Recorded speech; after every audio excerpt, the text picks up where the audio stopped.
Today is Shabbat Shirah. You might think Shabbat of song, because the first translation that comes to mind for shir is song, but it also means poem. And thankfully that means that I can recite poems and not try to sing songs to celebrate Shabbat Shirah. I want to lean into poetry with a couple of quotes about just how poems really are able to shape our culture and how we see, perhaps even create, the world we live in. From Dylan Thomas, the famous Irish poet. A good poem is a contribution to reality. It helps to change the shape of the universe, help to extend everyone's knowledge of themselves and the world around them. Former poet laureate Rita Dove writes, "Poetry is language at its most distilled and most powerful." And the rabbis teach about poetry that there are 10 key songs and poems for key moments of the history of the nation of Israel. The first was the Hallel that the Israelites sang at the first Passover Seder, just as they were leaving Egypt. The Song of the Red Sea, we read that today. The Song of the Well, where Miriam brings out water in the book of Numbers. Moses' final poem, Ha'azinu, at the end of Deuteronomy. When Joshua crosses the Jordan River, he sings a song. We have the Song of Deborah, today's Haftarah. The Song of Hannah, a prayer for a child. Rosh Hashanah's Haftarah, by the way. The Song of David and Thanksgiving, we recite that on Passover, actually. The Song of Solomon, Shirah, Shirim, the whole collection of those book of love poems. What about the 10th song, the rabbis ask? It's not yet been sung or written. It is the song of the Messianic age. I chose 3 different poems that I hope will move you to share this morning. The first one was written just a week after October 7th, 2023, by Aaron Shabtai, an Israeli poet who also works with Greek poetry. The war had not yet begun. We were in the depths of despair, and yet he is thinking about tikkun, repair, and how we can one day dream of peace. So even in the depths of despair and war, we're thinking of peace.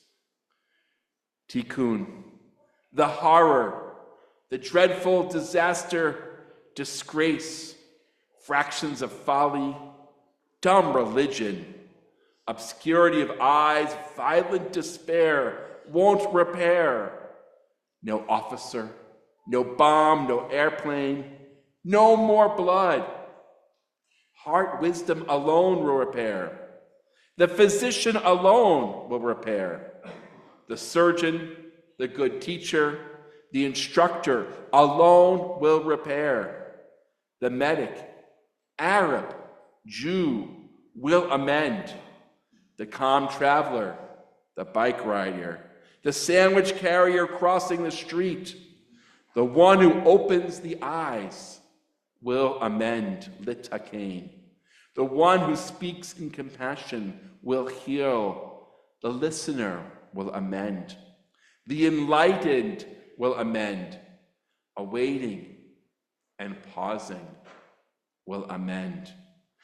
The guide and path of generosity, affection will amend. The painter will litakain, will fix things. The poet will amend. Disciples of peace will takain, will amend, as will the gardeners of peace. Yehuda Amichai, 20th century great Israeli poet, was also a peacenik. And it's also the week that Tu B'Shvat comes in. And so trees make its way into poems. They are great metaphors for flourishing, for greatness. as well as for peace. And so this is not obviously a 10-7 poem. It really speaks to the same idea of trying to keep our hope. And it's named Ein Yahav. Yahav means hope in Arabic. And so I think what he's trying to say is that our Arabic neighbors can also have hope. And maybe if we lock in the hope away from despair, we will achieve peace. I'm going to read it first in Hebrew and then in English. Ein Yahav. Nisiya leilot le'ein Yahav ba'arava. Nisiya b'geshem. Kein b'geshem. Sham pagashti anashim shemagdilim tamarim. Sham ra'iti atzei eshel. Va'atzei eshalah. Sham ra'iti tikva durkanit kemotil durkani. Va'amarti b'libi. Emet.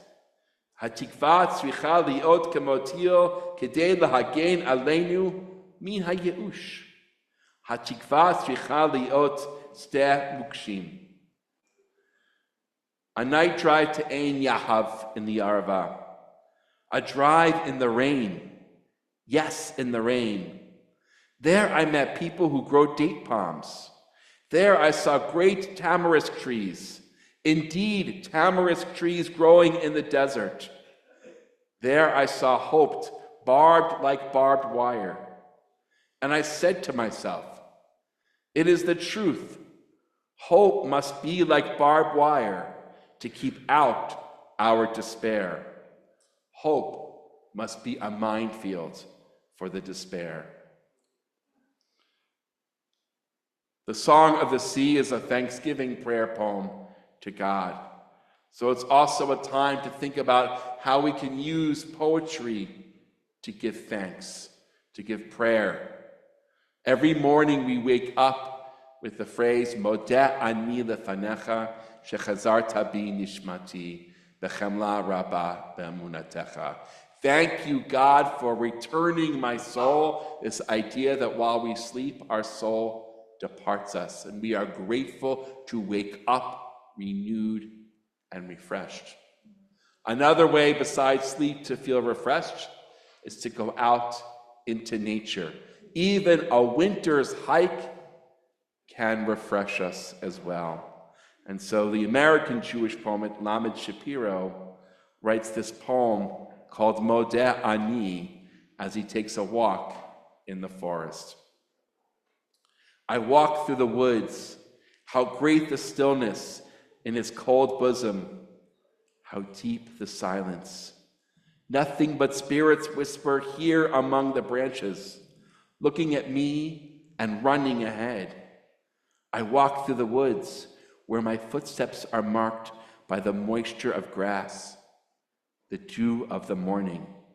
For protection from sorrow and shelter from care, I give thanks and I praise you, O merciful God. Modeh Ani. Thanks for returning in mercy my pledge, my body and breath without blemish or harm, for guarding my poor, fragile image in the darkness. Therefore I will bless you, give praise to your name, joy to you, trees, and to birds, and to people. Joy to you, world. The power of poetry to handle all of our emotions, yearnings for peace, yes, even despair, to help us work with the despair, to find the hope, to also help us find the joy and the gratitude that it means to live as a Jewish person, as a human being. And so I hope we use this Shabbat Shirah, this week of Tu B'Shvat, to go out, to look at the trees, to know that deep inside that they are alive, and to really embrace L'chaim, to say we embrace life. Shabbat Shalom.